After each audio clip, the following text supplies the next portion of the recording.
নমস্কার দর্শক বন্ধুরা, তো আরেকটি নতুন ভিডিও নিয়ে চলে এসেছি আপনাদের কাছে।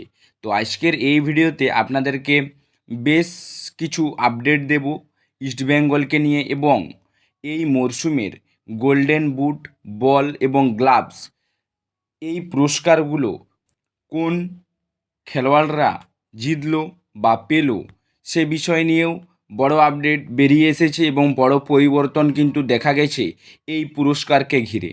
তার সাথে মোহনবাগানের শেষ 4টি ম্যাচ নিয়ে, তার সাথে মোহনবাগানকে নিয়েও কিছুটা ডিটেলে আলোচনা করব যে কোথায় হাতছাড়া করলো এই মরশুমের ট্রফি মোহনবাগান। তো সেজন্য আপনাদের কাছে একটি অনুরোধ, চ্যানেলে প্রথমবারের জন্য এসে থাকলে চ্যানেলটি সাবস্ক্রাইব করে যাবেন। সাবস্ক্রাইব করা একদম ফ্রি। প্রথমেই যদি আমরা কথা বলি ইস্টবেঙ্গলকে নিয়ে, তো ইস্টবেঙ্গলের গতকাল ম্যাচ ছিল এন্টার কাশির বিরুদ্ধে। তো প্রথমার্ধে 1 গোলে পিছিয়ে পড়লেও তো ইউসেফ এজেজারির গোলে কিন্তু সমতায় ফেরে ইস্টবেঙ্গল দল। তো গোলকিপার এবং ডিফেন্সের ভুলেই কিন্তু গোল পরিশোধ করেছিল ইস্টবেঙ্গল এফসি, এবং দ্বিতীয়ার্ধে মোহাম্মদ রশিদের গোলে জয়সূচক গোল কিন্তু পায় ইস্টবেঙ্গল দল, এবং সেই গোলের পরেই 2-1 ফলাফলে ইস্টবেঙ্গল এফসি তারা কিন্তু জয়লাভ করে ইন্টারকাশির বিরুদ্ধে, এবং এই ম্যাচে জয়লাভ করার ফলে 26 পয়েন্টে এসে দাঁড়িয়েছিল ইস্টবেঙ্গল এফসি। তো সব থেকে বেশি কিন্তু গোল ডিফারেন্স ছিল ইস্টবেঙ্গলের, যার ফলে লিগ টেবিলে টপ করে এই মরশুমের ট্রফি তারা তাদের ঘরে তুলল। তো দীর্ঘ 22 বছর পর তারা কিন্তু এক ট্রফির স্বাদ কিন্তু পেল বলা যেতে পারে। তার সাথে প্রথম বিদেশি কোচ হিসেবে কিন্তু অস্কার ব্রুজো তিনি জাতীয় ট্রফি কিন্তু জিতালেন ইস্টবেঙ্গল এফসিকে অস্কার ব্রুজো। এরপরে বলি এই মরশুমের গোল্ডেন বুট, বল এবং গ্লাভস কোন খেলোয়াড়রা জিতলো। তো প্রথমেই যদি আমরা কথা বলি গোল্ডেন বুট নিয়ে, তো গোল্ডেন বুটের রেসে কিন্তু দুই প্রধানের ফুটবলাররাই কিন্তু ছিল 1 নম্বর এবং 2 নম্বর স্থানে। তো ইউসেফ এজেজারি তিনি 13 ম্যাচে 11 গোল করে এই মরশুমের গোল্ডেন বুটটি তার নামে জিতে নিয়েছেন, যেখানে কিন্তু 5টি গোল তিনি কিন্তু পেনাল্টি থেকে করেছেন।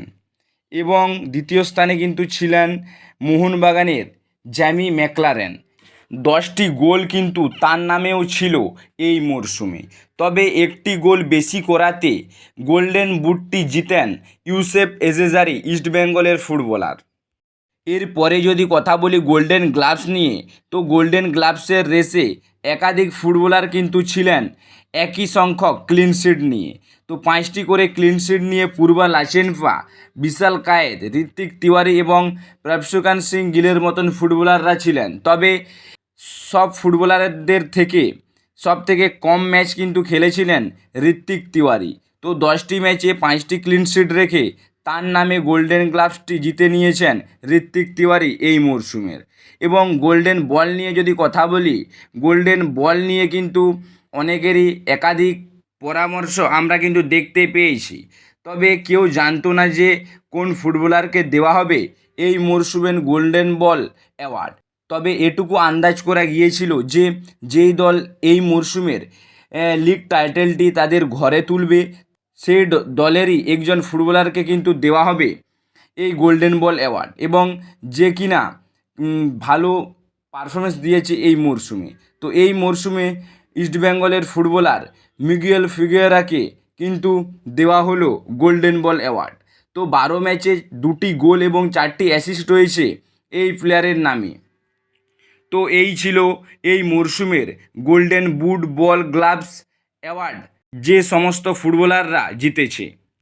তো এই মরশুমের গোল্ডেন বল অ্যাওয়ার্ড নিয়ে আপনাদের যদি কোনো রকম মন্তব্য থাকে আপনারা অবশ্যই কমেন্ট করে জানাবেন যে অন্য কোনো ফুটবলারও কি পেতে পারত এই মরশুমের গোল্ডেন বল অ্যাওয়ার্ড।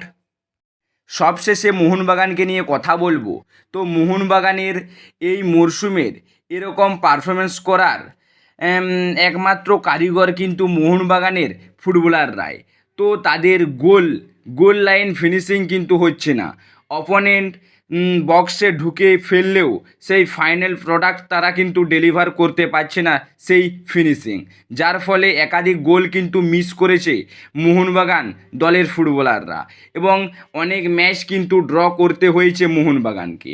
তো মোহনবাগানের একাধিক ম্যাচ তারা ড্র করার ফলে পয়েন্ট লুজ করেছে এবং গোল না করার কারণেই তারা কিন্তু গোল ডিফারেন্সে ইস্টবেঙ্গলের থেকে পিছিয়ে চ্যাম্পিয়ন টাইটেলটি তারা তাদের ঘরে তুলতে পারলো না এই মরশুমে। এবং এন্টার কাশির বিরুদ্ধে কিন্তু জেতা ম্যাচ তারা ড্র করে এবং ইস্টবেঙ্গলের সঙ্গে মরণবাচন ম্যাচে কিন্তু যাহুক করে তারা পিছিয়ে পড়লেও জেসন কামিংসের দুর্দান্ত গোলে তারা ম্যাচে ফিরে এসে ম্যাচটি ড্র করে। তো আমরা এই মরশুমে বলতেই পারি জোর গলায় যে মোহনবাগান ফুটবলারদের জন্যই কিন্তু লিগ টাইটেলটি হাতছাড়া হয়েছে মোহনবাগানের। এবং মোহনবাগানের যে বিদেশি ফুটবলাররা রয়েছে তাদের অফ ফর্ম এবং মোহনবাগানের ফুটবলারদের ফিটনেস সংক্রান্ত সমস্যার কারণেই এই মরশুমে ছন্নছাড়া লেগেছে মোহনবাগানকে এবং মোহনবাগান গোল করতে ব্যর্থ এই মরশুমে। তো অন্যান্য মরশুমে আমরা দেখেছি একাধিক গোল কিন্তু করেছিল মোহনবাগান, তবে এই মরশুমে সহজ গোলের সুযোগও কিন্তু তারা জালে জড়াতে পারেনি, যার কারণে এই মরশুমে জিততেও তারা কিন্তু ট্রফিটি হাতছাড়া করলো। তো আজকের এই ভিডিওটি এই পর্যন্তই ছিল। তো আপনাদেরকে একটি অনুরোধ, চ্যানেলে প্রথমবারের জন্য এসে থাকলে চ্যানেলটি সাবস্ক্রাইব করে যাবেন।